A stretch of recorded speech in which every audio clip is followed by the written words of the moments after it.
साथियों नमस्कार। मैं आलोक कुमार मीना, आपका जाना पहचाना नाम, मोटिवेशनल स्पीकर। दोस्तों, जीवन जीने का तरीका बहुत ही आजकल कठिन होता जा रहा है। हमारे वर्तमान में जो सरकारी सेवा में है, उनके सामने बहुत कठिन समस्या आती है। आजकल हर कोई ये भाग दौड़ भरी जिंदगी में नई नई समस्याओं से ग्रसित होता जा रहा है। दोस्तों, जीवन में समस्याएं आती रहती हैं और हम आगे बढ़ते रहते हैं, तो समस्याओं का पता ही नहीं चलता कि कब कौन सी समस्या आई और हम उनसे कब निकल गए। जीवन समस्याओं से भरा हुआ है।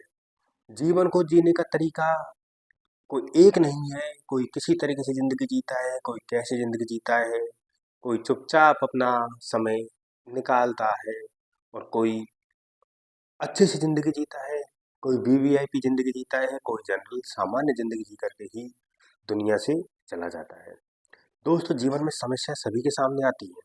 ये नहीं है समस्याएं, उनका समाधान करना ही एक बहुत बड़ी चुनौती हो जाता है। जिसने सही समय पर समस्या का समाधान कर लिया, वो इंसान अन्य इंसानों की तुलना में बहुत आगे बढ़ जाता है। हमारा जीवन है जो एक निश्चित और एवं नियमित चलने वाली प्रक्रिया है। जीवन को आपको जीना है, तो आप रेगुलर तरीके से आने वाली समस्याओं का समाधान करते हुए चलें। दोस्तों, आजकल हम देखते हैं अपने बच्चे पढ़ नहीं पाते, किसी के सामने समस्या हो जाती है, किसी के बच्चे खेल की तरफ ज़्यादा ध्यान देते हैं और हम उनको कुछ बनाना चाहते हैं, वो नहीं बन पाते।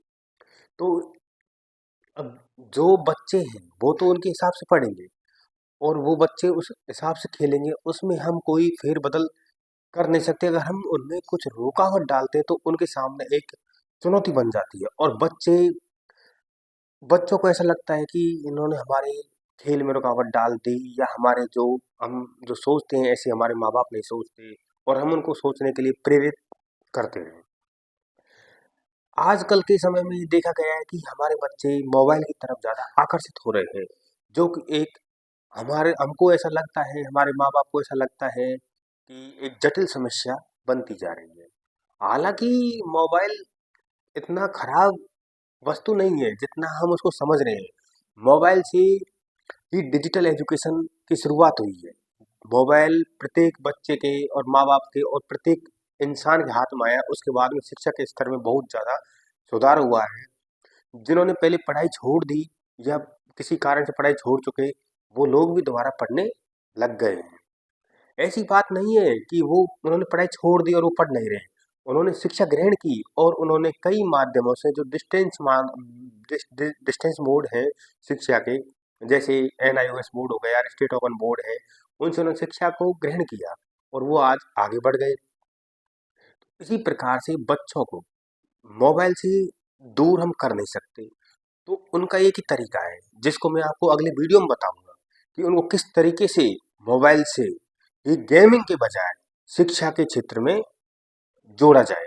ये बहुत महत्वपूर्ण बिंदु है और आज के दौर में हमारे सभी माँ बापों के सामने ये एक समस्या बनती जा रही है।